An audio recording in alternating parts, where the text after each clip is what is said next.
New Thinking Aloud is presented by the California Institute for Human Science, Mind, Body, Spirit University, a leader in fully accredited in-person and online U.S. college degree programs in the topics we cover here. Visit their website at CIHS.edu.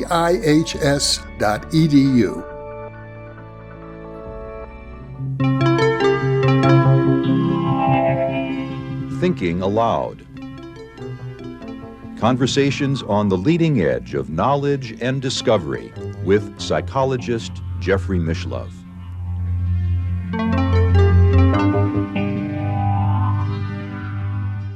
Hello and welcome. I'm Jeffrey Mishlove. Today we'll be exploring chakra psychology. My guest is Dr. Richard Jelusich, who is the chairman of the Board of Trustees and lead faculty member at the California Institute for Human Science, and was one of the first students to attend CIHS's opening in 1992. Dr. Jelusich is an internationally known lecturer, travels widely, and has been doing spiritual counseling and healing worldwide for over 30 years. He is an ordained minister and has an active practice in subtle energy medicine, energy psychology, and spiritual counseling. He is the author of Eye of the Lotus, Psychology of the Chakras, and also I Can Relate, How We Intuitively Choose the People in Our Lives. He is the founder of the Light News Institute as well as Integrative Chakra Therapy, or ICT, an energy medicine, energy psychology school for practitioners. He has taught ICT for over 22 years and has over 500 students and graduates in the United States and Canada. Dr. Jelusich lives in Encinitas, California, and now I'll switch over to the internet video. Welcome, Richard. It's a pleasure to be with you. Thank you. It's an honor to be here with you as well. I suppose if we were to tell your story, it would begin with your childhood, because I understand you had psychic experiences, or maybe a better word would be talents, since you were very young. That's right. And some of them made no sense. Being raised a Catholic and going to church on Sundays with my mother. And I remember,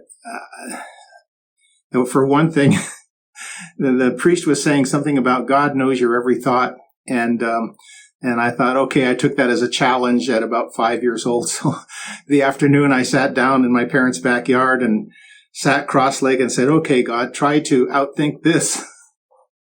So I tried to string together every random thought I could, and I realized I couldn't do that. And then shortly after that, I knew that I was going to be a priest and a doctor. And as a little boy, that made no sense to me. So, of course, here we are a little later in life.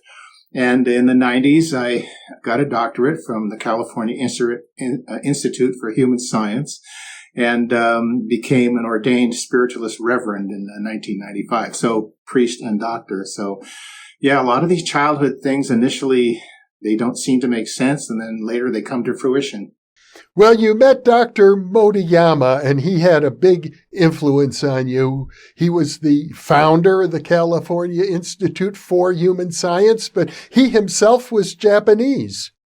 Yeah. Oh, yeah. He had a big impact on my life, and I had intuitively moved from where I was living in San Diego up the coast a little bit, not knowing why. In April of 1992, then CIHS was announcing opening its doors in September of that same year. And I didn't know Dr. Motoyama physically. I just knew, oh, that's why I'm here, CIHS. It is very much mind, body, spirit oriented. And he happened to interview me. And I don't mind to tell you that, we were 10 minutes into the interview, and I suppose I was being a little cocky, but I said, you were my father 5 lifetimes ago. And Dr. Motoyama spoke with a very heavy accent, and he as much as said, oh, I know, So Dad gave me a double scholarship to go to CIHS, which I've been there. We had 3 students and 3 faculty in September of 1992. And here we are in this next month. Now a robust student count of about 100 and a lot of faculty. We got accredited 3 years ago, July of 2021. And we're one of the only universities on the planet that is truly mind, body, spirit in its tagline. So yes, Dr. Motoyama had a big influence on me, and I've been virtually on the board. I was the first American on the board in 2006. So I'm still very much involved with CIHS. Well, you described Dr. Motoyama to me a few minutes ago as a realized yogi, and I know he was also a Shinto priest. In fact, his mother founded the particular branch or sect of the Shinto religion, and it attracted many, I understand, wealthy, powerful Japanese who funded Dr. Motoyama to come to the United States and set up this university. Yeah, and he really he had a lot of struggles initially. You know, when he first started lecturing in Japan about the chakras, a lot of people didn't take him seriously. In fact, the only people that really took him seriously were Nobel laureates. So then when he envisioned CIHS in a meditation in 1972, he knew that it would have to be here in the United States. And of course, in 1992, that vision was realized. Can you talk a little bit about his mother's experience that led to the creation of this Shinto organization? I find it quite remarkable. It's worth repeating. I'm pretty sure we covered it in a previous interview, but it's one of the most remarkable stories I have heard. It's fascinating. When he was a little boy, his father had left the family, and there was a woman by the name of Motoyama who was the first head priest of the shrine. And when she saw Dr. Motoyama as a very little boy, she intuited that he would then eventually become the head priest of that shrine. So very early on, his mother and this other woman, Motoyama, called his Okusama, the 2 women actually raised him, and they would take him through certain ascetic practices and meditations and so forth. And this eventually led to what you see today as the Tamamitsu Jinja in its present form, which is now headed by his son, Kazuhiro Motoyama. And if you go to the actual shrine itself, there is the central part, which is an altar, where prayer and ceremony is conducted. But just off to the left of that is a separate altar for his 2 mothers. So that his 2 mothers are incredibly revered as key figures in that shrine, and much honor. I've been to ceremonies before where much honor is given to them. Well, the story I would like to repeat has to do with a time when I'm not sure which of the 2 mothers, maybe it was Mrs. Motoyama, who wanted to jump off of a cliff because that was his natural mother, I believe. And she was very despondent. She wanted to end her life. I believe it was a cold, rainy night. She made her way up to the top of the cliff, and she leapt off the cliff, and a very powerful wind pushed her back up onto the promontory, which, of course, the Shintoism is a nature spirit religion where, to me, in my knowledge, we basically have 5 kingdoms here on the earth. We have the mineral, plant, animal, deva, and human kingdom. So the deva would be nature spirit. So, if I ask the average person, what is the governing nature spirit of where you live, they might say, well, I'm not familiar with that. But to Dr. Motoyama and the Shinto shrine, the Jinja, that is very well revered and recognized. So I think of that experience of being blown back after jumping off a cliff as the seed experience that led ultimately to the creation of the California Institute for Human Science. Would you agree with that? Oh, very much so. Very much so. And there are ideas and conceptions that become vaguely available to the mind as to what can happen in the future. And then, what Dr. Motoyama would do is he would then enterprise, as he was a scholar, but he was also a good business person too, to gather together the resources to be able to go across to another continent and create the physical representation of a university. And I asked Dr. Motoyama, I feel I can be very candid because, in 2004, I became adjunct professor, then dean of administration, then got on the board and been on the board ever since. And one day, Dr. Motoyama and I were walking down the hallway and we could have a frank conversation. And I said, the reason why you created CIHS was to lead people to God and help them awaken in the spiritual dimension. And of course, he would nod his head and say, yes, of course, that's the reason. Well, that's quite profound. And at the same time, he was a scientist. He developed the device for measuring the acupuncture meridians and another device for measuring light being emitted from the human body associated with each of the chakras. Mm-hmm. And this device was called the AMI, the apparatus for measuring the meridians and associated internal organs. That name was truncated, but that was the original name of the device that he actually created in Japan. And then we still use that device today, capable of making continuous measurement at the say points or the termination of the meridians on the fingers and the toes. So Yes, he was very much the scientist. He wanted to scientifically verify the existence of the subtle energy body. And has probably done as much in that area as anybody I know of. I think so, yes. I do believe so.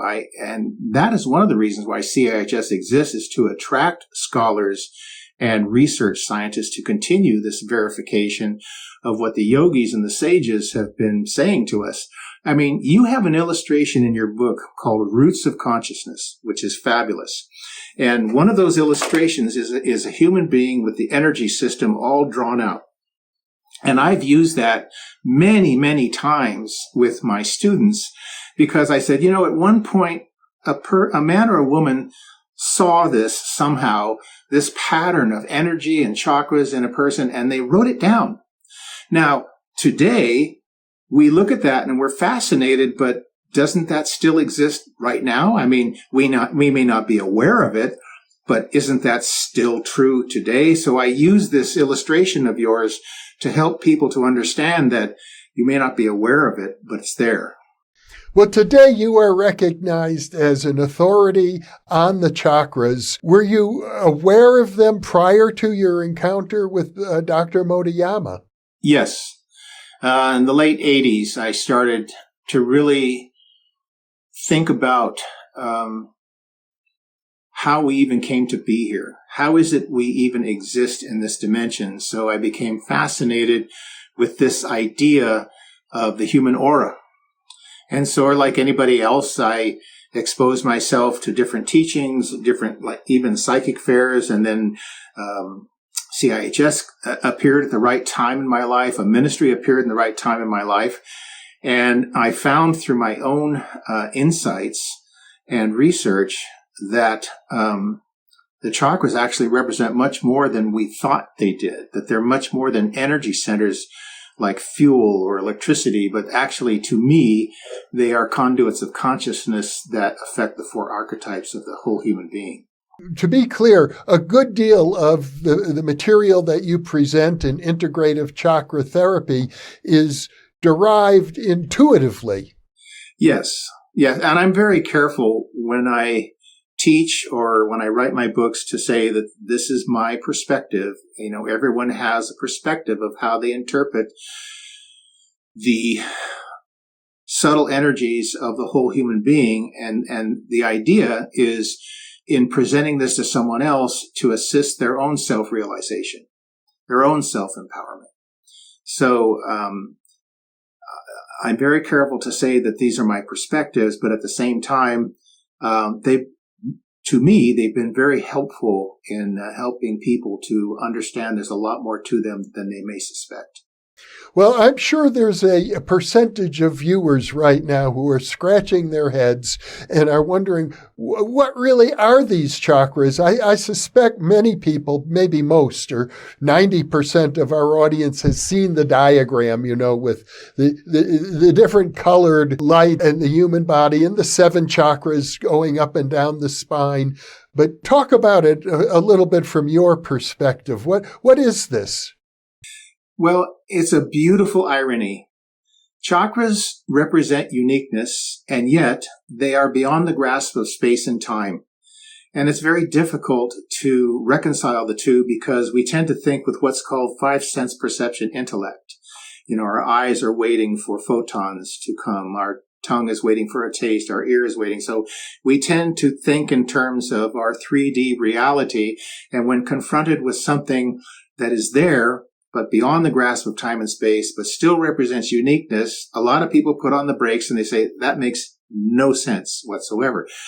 And in a way, it's not made to make sense, because by concentrating on the chakra itself, what actually happens is a person begins to stimulate that chakra into what is called a merging of the different selves of the being. Well, what does that mean? In the Vedas, there is a discussion on what is called the 3 yoga bodies. The first one everybody knows, the physical dimension, you and me, time and space. But in the next dimension is what is called the astral dimension, or the dimension where you have an astral body and an astral mind. And beyond that, one more dimension, even finer, called the causal dimension, where you have a causal body and a causal mind. And the chakras exist in all 3 dimensions. In fact, if we take just the heart chakra, most people they know pretty much what that is. That one chakra exists in 3 levels simultaneously. But in most people, even Dr. Motoyama, he said this, in most people, the chakras are dormant. That's not a bad word. But what it means is, as a person is any kind of spiritual seeker, if they're really doing any kind of prayer, meditation, harmlessness, compassion, yoga philosophy, yoga practice, what they're really doing is they're stimulating those chakras so they begin to collapse those 3 bodies and they merge together. Because a lot of people talk about, I'm leaving my body and I'm ascending. And some people say, I'm bringing my soul into my body. Actually, no. The chakras are conduits of consciousness that flow between each dimension. And each chakra is possessed of one or more intuitive faculties. And so a person may be, in my theory, and I found out that Dr. Motoyama has the same theory, that a chakra can be more prominent than the others, like being left or right-handed. So here you are walking around in the physical dimension, having these chakras and thinking, okay, where are they? Like, what was it? Life magazine in the 1960s said, we're going to photograph the soul. So as a person begins to concentrate in whatever way they choose to, in other words, most people are visual, but you don't have to be visual to concentrate. You could be kinesthetic, you could be empathic, you could be telepathic. But the idea of concentrating on your chakras stimulates them. And as they stimulate, they begin to awaken. And as they awaken, a couple of things happen. One is the seeds of karma start to get stimulated. So certain things come up, certain challenges come up. But simultaneously, you begin to see things more as they are than as they appear to be. So this creates a little bit of a terrible greatness, a wonderful oxymoron where you're growing, but you have these challenges and you say, well, wait a minute, if I'm awakening, why? Well, because you're now strong enough to face those challenges. So we go back to this idea of the 3 yoga bodies, physical dimension, astral dimension, causal dimension. And in other schools of thoughts, they say personality, soul, and monad. They're basically the same thing, but just a different way of speaking. So imagine these chakras, like your heart chakra, existing in the physical, astral, and causal dimension.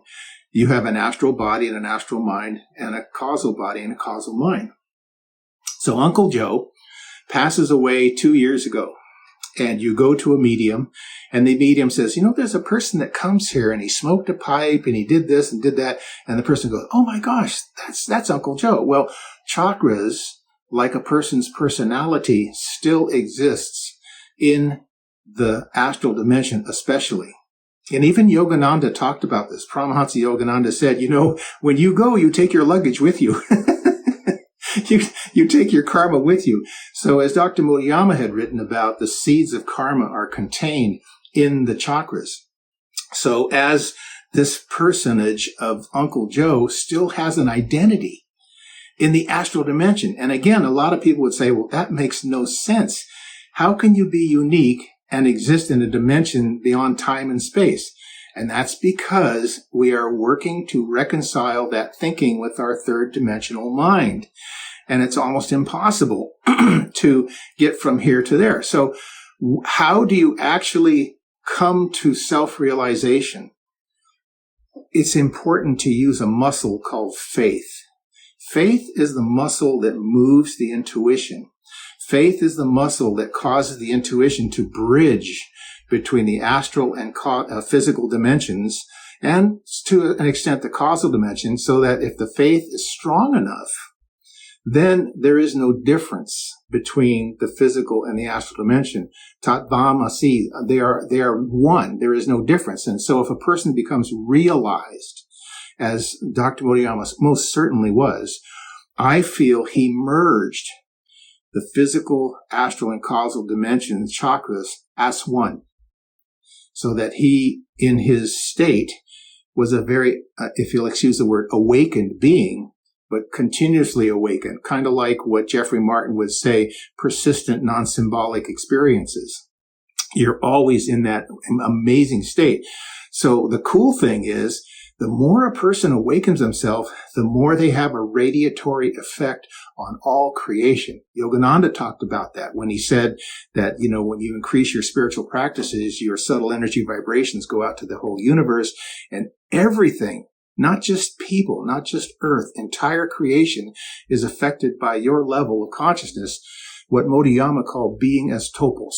Or when you elevate to that being, you then represent that being. So when I'm teaching my students in Integrative Chakra Therapy, I'm actually asking them to use their chakras to assess the chakras of the people that they're working on, because in that way, they're actually stimulating their own chakras, right? In a very safe way, but it gives them deeper and greater insights into what is called the whole human being. So going back to the beginning, the chakras are conduits of consciousness that affect those four archetypes. The physical, of course, mental, spiritual, and emotional. And to really go out on a limb here, if someone like a yogi or yogini is doing a transmission, they're actually allowing that spiritual power to flow through them to help spiritually awaken people in the spiritual dimensions. Now, that's not an easy topic, especially for your listeners that were stuck on the word chakra. But that is what happens. And this is also the source of all distance healing, where distance is no factor. And so, to get from here with a very practical mindset to here, where we're really engaging in this knowledge and awareness of the chakras, is really important to have faith. And, yoga without faith is just stretching. Prayer and meditation without faith, just thinking. So there's more to it than that. But as you come to these realizations and you give yourself permission to excel, the doors fly open. But again, I just want to say that, the seeds of karma are in the chakras. And when a person begins to awaken, some of those seeds issue forth and you are met with challenges. But, when you are reincarnated, the reason for causation is twofold. One, you're now ready to dissolve a particular past life karma. And I've been studying past lives since 1994. And number two, you never incarnate alone. You incarnate in what I call a co-creative collective consciousness, where people incarnate in the same timeline as you. And then that way they help facilitate your growth. The trick is to recognize those people coming into your life that are really facilitating your growth, and to engage in the wisdom of your own eloquence as a being to create the specific circumstances for your own emancipation. Well, Richard, that's a lot to digest. So let me ask you this question. I know, it is a lot. You referred to the chakras as conduits of energy, but then you also said that a person can use their chakras to sense the chakras of another person. So I assume that they're, in addition to being conduits of energy, they are, one might call them, organs of perception. Mm-hmm. Yeah, in my understanding, each chakra has one or more intuitive faculties, and that a person may have a proclivity to use one faculty more than other. Let's say a person is more heart chakra dominant than the other chakras, which doesn't mean anything bad at all. It just means they may use this one more. And so therefore they might be more empathic in this lifetime. And their predisposition might be to feel the purity and the potential and the love and the symmetry and the wholeness in all things. And thus, the thing is that each chakra also does bring up things. It brings up a fear, so the opposite of this love would be a feeling of not being loved, or a feeling of being put upon, or an emotional doormat. So when a person is using a particular chakra, they're actually employing the strength of what that chakra represents in its perspective. You, as Jeff, what if your throat chakra was your strongest feature? Well, you may wish to have an idea through telepathy to articulate that which cannot yet be known, if it were the second chakra was dominant. So what I did when I wrote about this is I ascribed, through my many consultations with people, these predominances as a suggestion that this chakra might be your strongest one, which would then cause you to have a perception and a perspective in life that colors the way you see life. So as you keep going forward as a seeker to awaken that chakra, like I said, you start to see things more as they are than as they appear to be. So yeah, that's why I have my students use their chakras in a very safe manner, so that ever more, just by doing the ICT work, they are getting better and better themselves.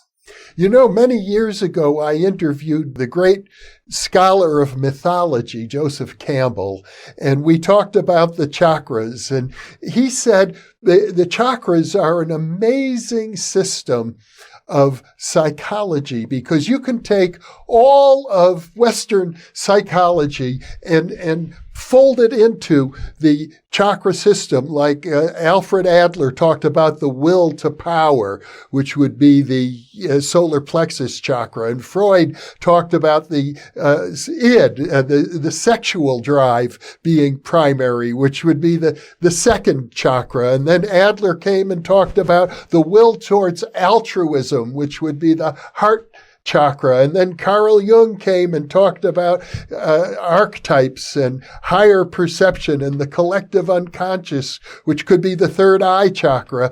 So if you look at all the different masters of Western psychology, you could pretty much fold them all into the chakra system. Mm-hmm. Mm-hmm. Very much so. And again, it was each person's perception of what that chakra represented. So we have to be careful that perceptions shift with awareness. You start to emancipate yourself from certain belief systems, traumas, trials, tribulations that you had before. And I think most of us don't realize that we always have the facility within us to overcome it, because the solution is born within the problem. Jeff, that's easy to say. It's not always so easy to do. Well, it's interesting, the idea of the seeds of karma that you mentioned. That's an unusual phrase. I don't think I've heard it before. It sounds as if it's like something is waiting for us to be ready to address it. It's a very apt term When I was a student at CIHS, Dr. Motoyama used this term, and he wrote a lovely book that should be on everybody's bookshelf called Karma and Reincarnation. And he spoke of these seeds that would sprout in a given lifetime. And he also, to be aware that we're not necessarily processing just the last lifetime. This could be 1,000 years ago. That when the time and the conditions are right, the consciousness will show up that represents the solution to whatever the challenge might be. So when you incarnate, you're actually deliberately incarnating in space-time with the specific sequence of circumstances that facilitate your own emancipation. And there's beautiful stories in Dr. Motoyama's book about how a person may reincarnate. And in this case, in the same timeline as Dr. Motoyama in one of his stories. And this woman who, I can tell you the story, but I don't know if you want to take the time. No, let's take the time. Okay, here's the story.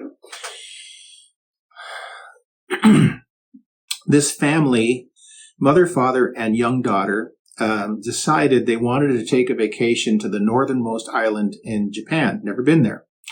So they did so, and the moment the young girl stepped on the tarmac, she went into a deep clinical depression. And of course, the mother and father were shocked. They had no idea what could happen. So they took her to all kinds of medical professionals, and no one could figure out why. All of a sudden, this young girl had this condition. So they then consulted with Dr. Motoyama, and he did a spiritual consultation. And he says, well, you were in an arranged marriage in the 15th century to this fellow that you had no love for. And your family name was this, and the name of the village was this, and the year was this. So the parents then organized a journey back to this island. And the village did not exist, but the records did. And there was a couple under that family name that did get married in that village in that year. And so the point here is that young girl's spirit reincarnated in an age of airplanes, where she was able to go back to the place where she was born in a past lifetime through what's called a geographic trigger point. A geographic trigger point is when you step foot on the same ground where you were and you recapitulate or you bring back, which ostensibly seems like, well, why would I bring back this bummer? Well, she brought it back because her spirit now has the capacity and the capability to dissolve the karma. So that's her as a strong spirit in an age of airplanes where she could go to this island, step on the ground, bring up the bummer. But then, number two, she didn't incarnate alone. She incarnated in a lifetime with loving parents. She incarnated in a lifetime where Dr. Motoyama now existed and could give her a spiritual consultation. And one of the things is that her becoming aware that Dr. Motoyama knew this, she knew that he knew, was also in itself incredibly healing so that she could dissolve that karma. And that speaks to our eloquence as human beings. When we incarnate, it's for a reason. That we're now strong enough. And we can also realize there's people who will incarnate in this timeline with us to assist our dissolving of karmas. Everybody should read that book. I have sold more of those books for Dr. Motoyama. All my students have to read that book than anybody else at CIHS. He wrote many books, I know, and they are still available. I've seen them, for example, on Amazon. Oh, yes. Now, in your work, though, you mentioned the idea that with regard to the chakras, people tend to have one or two that are emphasized more than the others. Yeah, I started noticing this in the 90s through my spiritual consultations. And of course, like everybody else, I thought I should probably write these down. But I started noticing some commonalities in these chakras as they were dominant, but there's always higher and lower aspects to each chakra. So if you're in a lower aspect, you have those attributes that are fairly negative and challenging. And if you're in a higher aspect, of course, it's just the opposite. So what I would do when I noticed this is I would frame it in such a way that says, okay, here's what I see is going on and why. here's what you can do about it, and here's how to do it. Because for me, the emphasis was always self-empowerment. What tools can I give this person to help dissolve these perspectives that are causing them ongoing suffering? So then there's also the healing aspect. So many times in a session, we'd also do the energy work itself. But this led to the writing of a couple of books based on dominant chakra theory and how a person tends to perceive life. But again, if you're looking at me through a green acetate filter, you're going to tell me everything's green. And I'm going to say, well, no, Jeff, you're looking through a green filter. So it's not always the easiest thing to say you're looking through a filter. So what I do is I look for ways that I can help that person to understand that what we're doing is real, that it's not fairy dust and smoke and mirrors, because, looking into higher dimensions is so subjective. It's so easy just to say anything and have someone believe it, but that is not helping someone self-empower. So I might bring other things into a session. If you were talking about a private session right now, I might bring other things into that session, like a past life, birthmarks on the body, how many children, because I can see the fetal spirits and so forth, in order to help them to understand that the rest of it is real.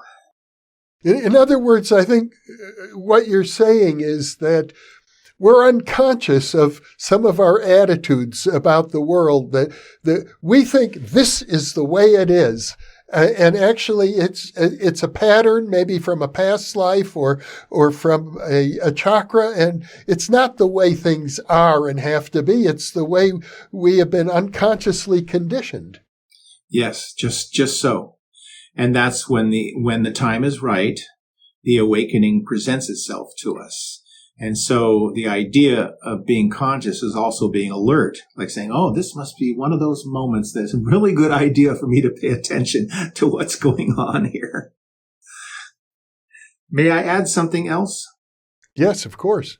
In 1992, I was undergoing the ministry for spiritualism, and you have to demonstrate some spiritual gifts. So the one time we asked people to bring a single flower and hold it and then put it on a table, but don't let us see who brought which flower, we were talking about psychometry. And so I held up a flower and I did a little short 1-minute thing, and then I held it up for the owner, and then I thought, oh man, I'm really onto something here, because I have no idea who I'm speaking to. So anyway, long story short, I've been doing these flower readings. Of course, now they're online as well as in person, where, like, say, if it's in person, there's 10 people, 10 flowers on the table. I have no idea who brought which flower. And I pick up a flower and I'll do a reading and healing, of course, appropriate for the group. But the reason why I do that, Jeff, is to show that we all have these abilities. We all do this. But having faith, picking up a flower and giving this person information about their life and whatnot, like I said, in an appropriate way in front of a group of people. But by doing this helps people to understand the reality of our being and saying, well, this is not just something Dr. J has. We all have these abilities. And if you continue to awaken them, you can overcome a lot of your challenges.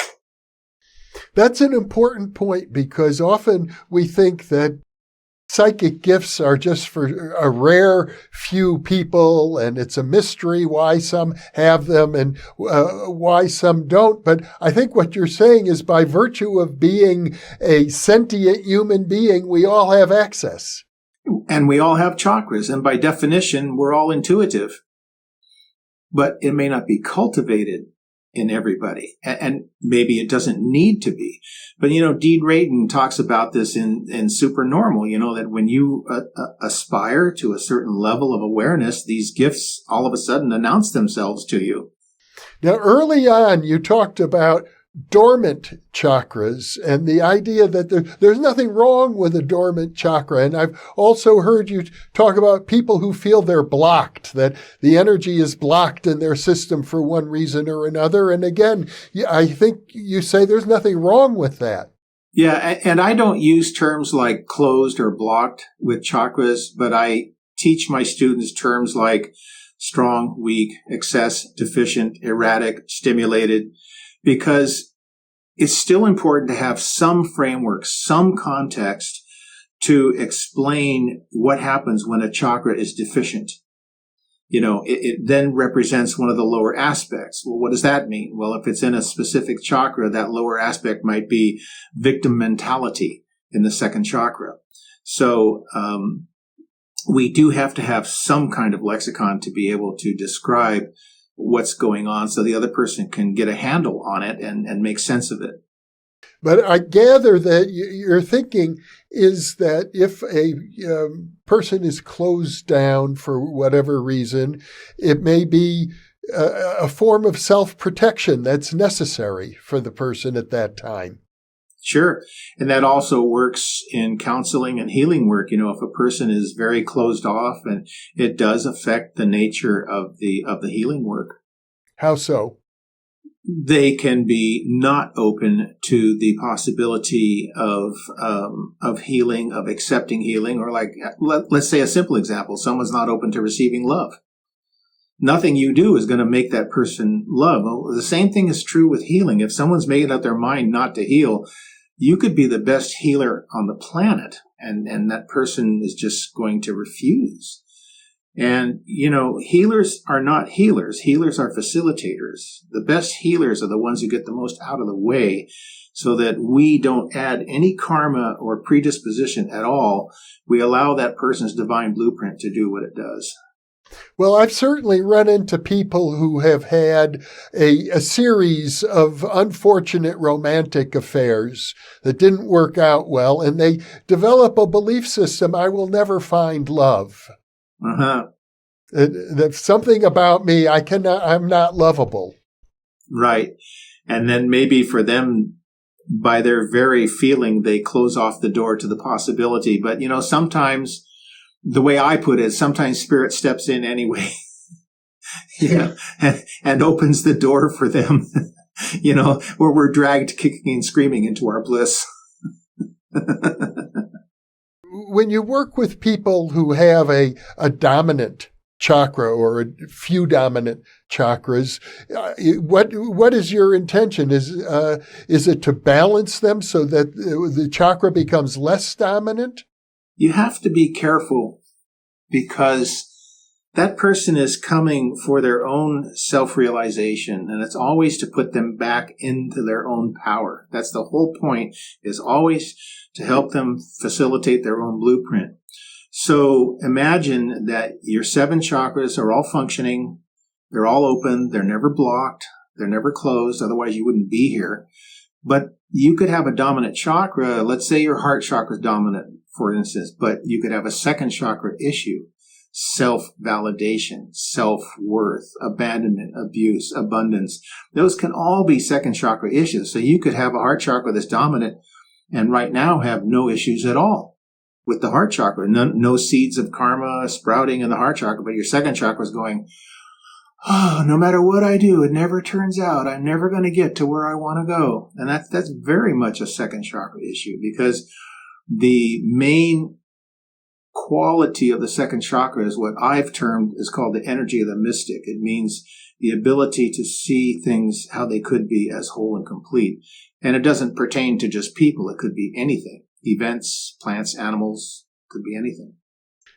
Now, when you talk about the chakras by number, I presume you're starting with the lowest chakra at the bottom, and the highest chakra would be the 7th. And I know in your system, you like to suggest that the first chakra and the 7th chakra are really conduits to the higher realms or to the earth realm, and that the main chakras that are part of the personality are the 5 in between. That's my sense of it, although we can have issues in the first and the 7th chakra. To me, those 2 chakras are more like gateways rather than affecting cognitive abilities as much as the other 5. The 2nd chakra below the navel, the 3rd chakra, solar plexus, and so forth, going on up. And there are people who say that, well, the higher chakras must be better than the lower chakras because obviously they're higher up on the body. And I don't really feel that that's necessarily true, because they're all conduits of consciousness, and they're all valuable, and they're all important. That's why if I'm teaching my practitioners, I have them breathe in a specific way so that they're using all of their chakras, because a lot of healers only use maybe heart chakra, a little bit of third chakra. I mean, that's okay if you're doing one session a month, but if you're going to do more of that, it can be very dangerous. So, if you're really learning how to cultivate and use subtle energy, which I call a Psi energy, PSI, not a Reiki. This is not Reiki. This is, in my terminology, it's like a step above Reiki. And I admit there's so many ways to look at subtle energy, but to cultivate using all of the chakras as important in allowing that power to flow through the practitioner. Again, the practitioner, it's ironic, they're there, but they're also getting as out of the way as possible to just witness the healing. I know that you wrote your doctoral dissertation, in fact, on the use of light and sound as ways to work with the chakras. Yes. Because I had postulated that there was an octave relationship. At that time, 40 octave, but now I understand it could be even more, like 43 octave difference between a physical sound and physical light, that they were related to each other. And there are preeminent pioneers in the field, like Dr. Jeffrey Thompson, who, if he hasn't been on your show, he should be. He's a preeminent pioneer in the field of psychoacoustics, and he has made devices that has the little light show and the sound with binaural beats to affect healing. But the thing about light and sound is not so much the sound itself, but the coherence of the sound. Like, for instance, when people look at the heart chakra, they tend to think, oh, it should be green. But if you read the Vedas, one author says, and the heart chakra is a beautiful crimson color. And another Veda says, oh, the heart chakra is a beautiful cloud-like color. So it's not so much focusing on just the color or the sound, but the purity of the color or the sound is what we tend to attune ourselves in. We tend to attune ourselves to those things that represent perfection, like sacred geometries and so forth. I used to do presentations called the Mandala of Life, where I would show people how you could see what you hear and hear what you see. I would show them how you could hear a sound that doesn't physically exist, but somehow in your head makes up the difference in a binaural beat.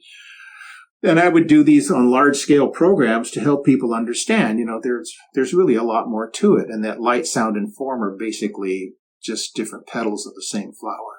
And I gather, though, that the chakras themselves are somehow affected by light and sound.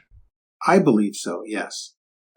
And color therapy, Dinsha Gadiali and others who have brought forth, and the Germans really took this and ran with it, with using pure colors on the meridian points to affect healing, has really added to the collection of available healing modalities using color therapy. And in addition, I gather you recommend yoga practices as a way to work with the chakras. Mm-hmm. Very much. In fact, I asked a yoga teacher to write in the appendix of one of my books very simple yoga poses to help to tonify and stimulate the chakras. And there's breathing techniques you can do, too, that are really cool, because those you can do if you're in your office sitting in your chair. You can very discreetly do a breathing technique like Shoshuten breathing and so forth. So all of these things help to awaken the chakras. I think that would be the word, awaken.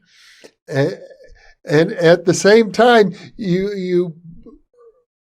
I don't know if it's a warning or just a gentle reminder that when one awakens, one becomes prepared to face challenges, the seeds of karma that are waiting for you to awaken. Yeah, that, and the reminder is you're always strong enough. You may not think so, but you're always strong enough. And the other thing is, please align yourself with like-minded people, people who are harmless, compassionate, loving, people who are fellow seekers and only wish to support you so that you don't feel like you're going through this all by yourself.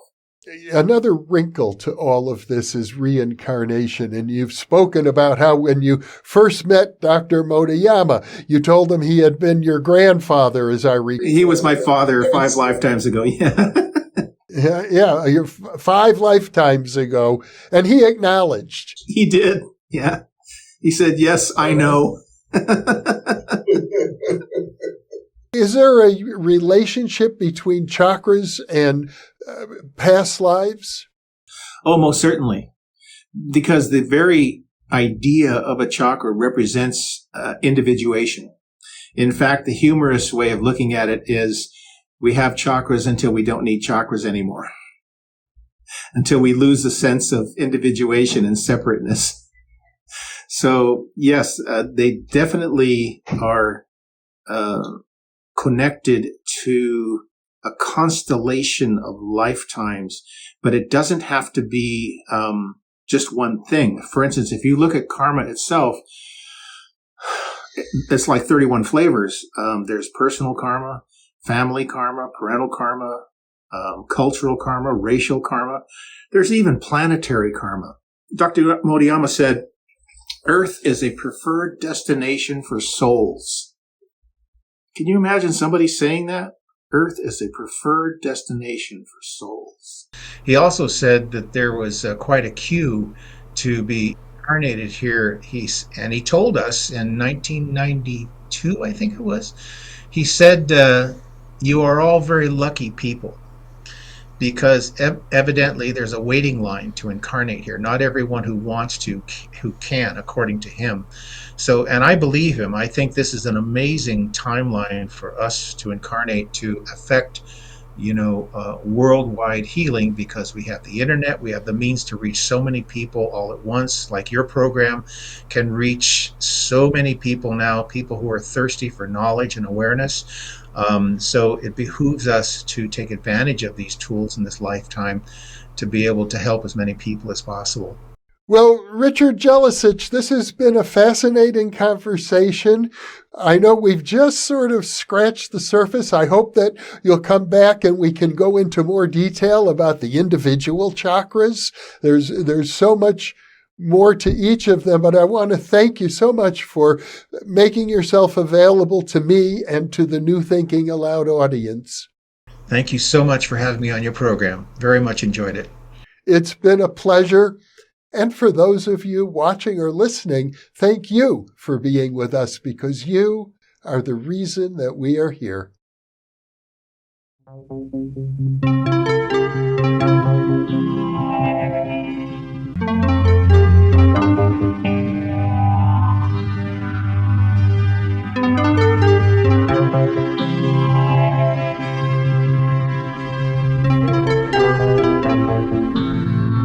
Book 3 in the New Thinking Aloud dialogue series is UFOs and UAP, Are We Really Alone?